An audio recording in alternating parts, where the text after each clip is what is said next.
Hello there. Welcome to Speaking of Business. I'm your host, Nancy Boyle. Today we're going to be talking about a relatively new concept. It's called social entrepreneurship.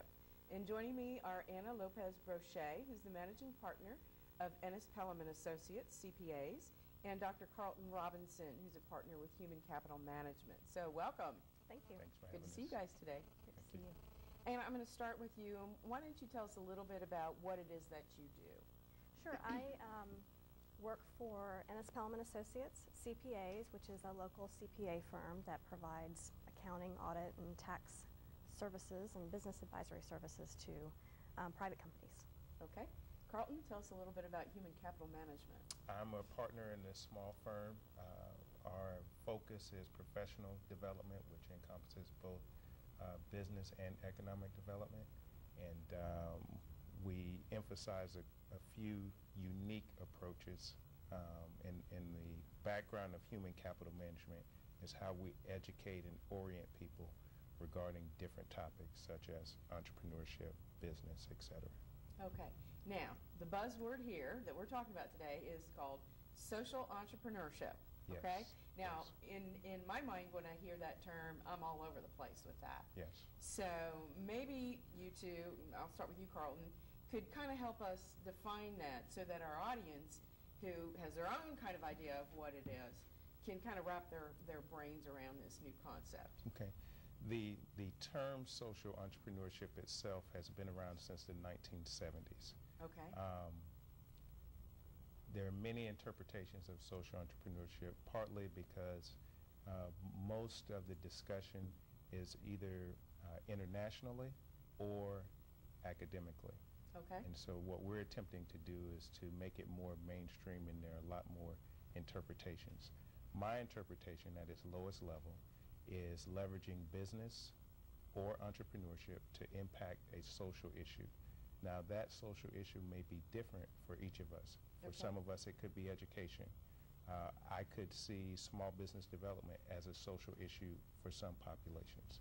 And so the potential impact of social entrepreneurship could be different for each person. Mm-hmm. Okay. And I'm going to jump to you on this one because we exchange the term entrepreneurship and small business as if they're the same thing, but there's a little bit different to it. So do you want to elaborate on that? Well, sure. The system of entrepreneurship involves more players than small business. Okay. And so you have big business. You know, there are a lot of stakeholders for social entrepreneurship that can benefit from leveraging business and entrepreneurship to address, social issues. Those being nonprofits who Okay. could benefit from an increased funding base to provide programs and services in the community. And if big business is contributing to that conversation and that system of entrepreneurship through the way that they engage in working with business overall, we've Okay. got our educational institutions Mhm. who want to receive more requests for an educated workforce and to have a larger donor base as well. So entrepreneurship involves more people, I guess, Okay. and it's to answer your question versus Okay. the strict definition of small business as a certain employee range or a certain revenue range. Okay. Now, for our definition at the Small Business Resource Network is essentially a business who has up to 100 employees. I mean, that's kind of what we look at as defining small business. Now, within that definition, you've got, I don't know how many years ago, the Chamber said, okay, you've got mini businesses and micro businesses, and I'm not sure what the ramifications on that are, but. Right. I would add a key distinction is when we take a look at a small business and we take a look at an entrepreneur, not every small business has an entrepreneur at the helm. Okay. And so if we look at a small business as an enterprise and we take a look at an entrepreneur as an innovator, and so those are two different things. In many cases, the entrepreneur may never be a small business owner or actually run the enterprise. Okay. And if we take a look at traditional corporations, they're always looking for that CEO who's an innovator, who Okay. has the entrepreneurial spirit. And so those are two different distinctions. Some entrepreneurs can become the small business owners. Some small business owners can become entrepreneurs, but they're not identical in the bigger sense. And not the same every time. No, Right. no. Okay. Well, now let's talk a little bit about the event that you had a week or two ago to sort of get this conversation going, as you said earlier, in about the whole social entrepreneurship. So let's start with Carlton on that one. Sure. It was just an exciting event. First of all, in order to have an event, of this magnitude, we had about 50 stakeholders, which we asked to come and meet us at UNF at 7:30 in the morning, which is very difficult for some of them and very extremely busy people. But the goal was to further a conversation that Anna and I started well over 3 years ago about how we could have a positive impact in Northeast Florida regarding small businesses and entrepreneurship in general.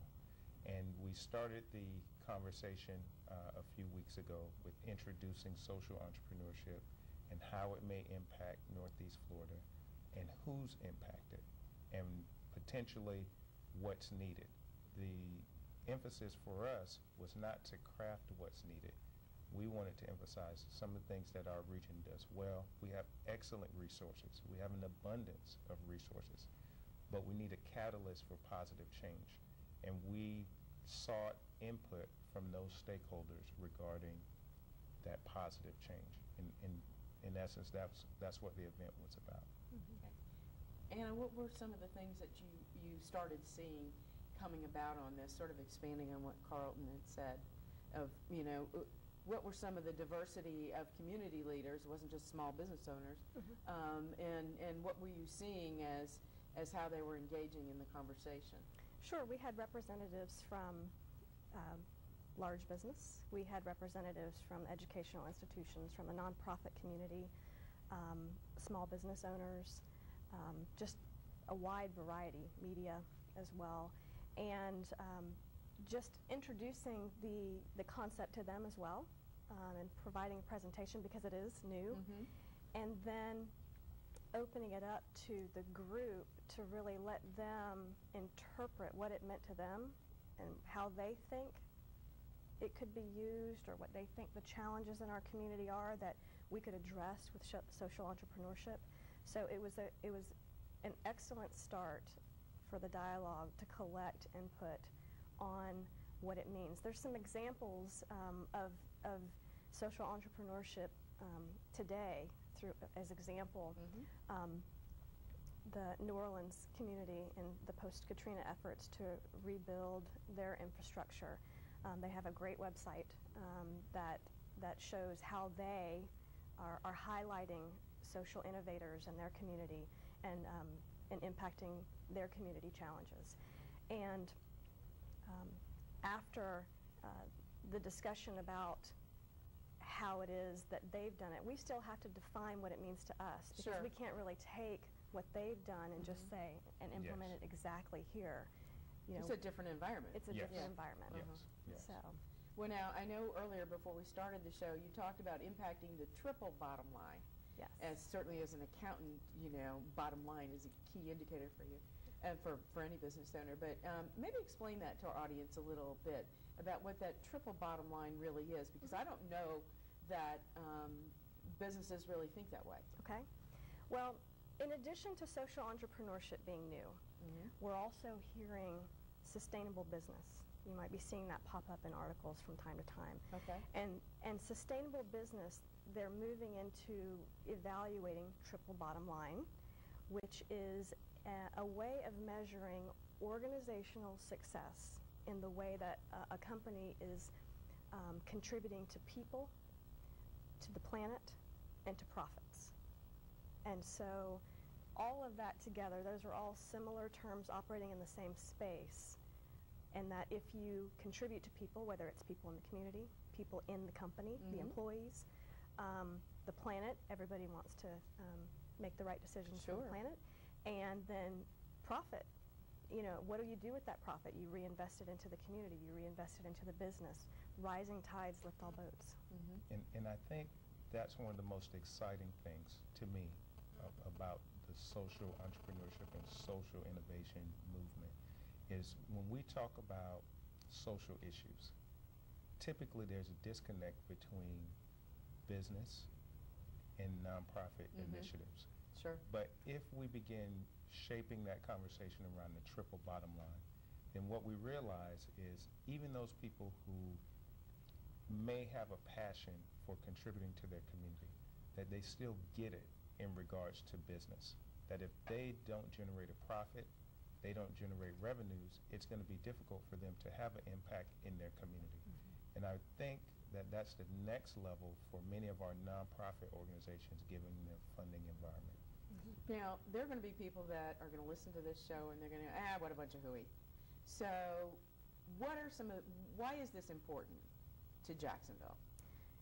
Because I think if we can articulate that a little bit, then those who are thinking, not so much, will get a better understanding of why it's important and maybe even how they can get involved, even if it's just sticking their toe in the water. Right.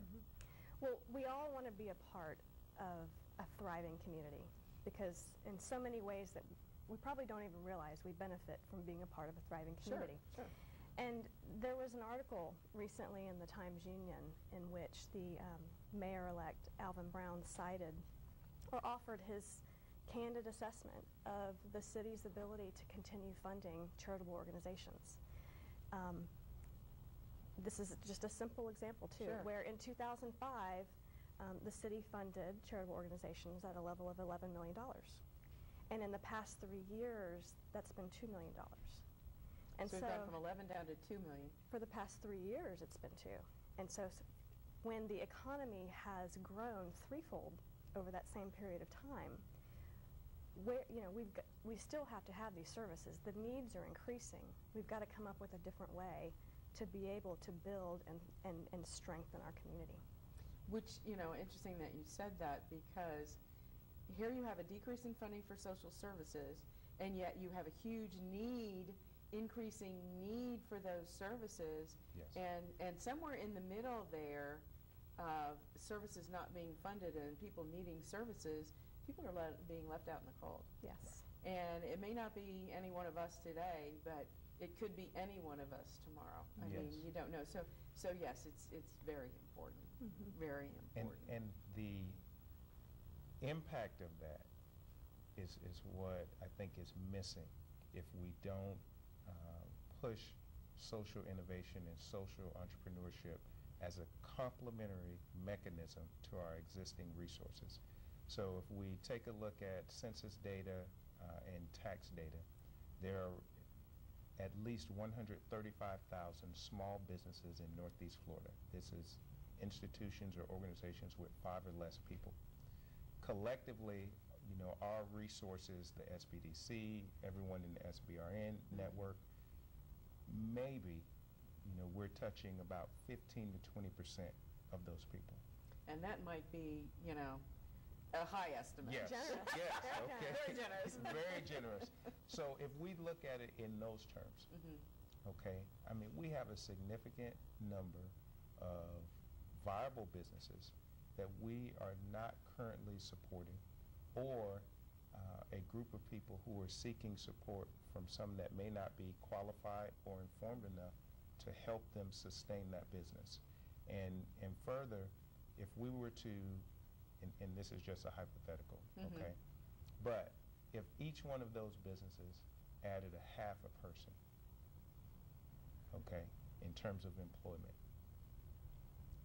what could our unemployment rate be?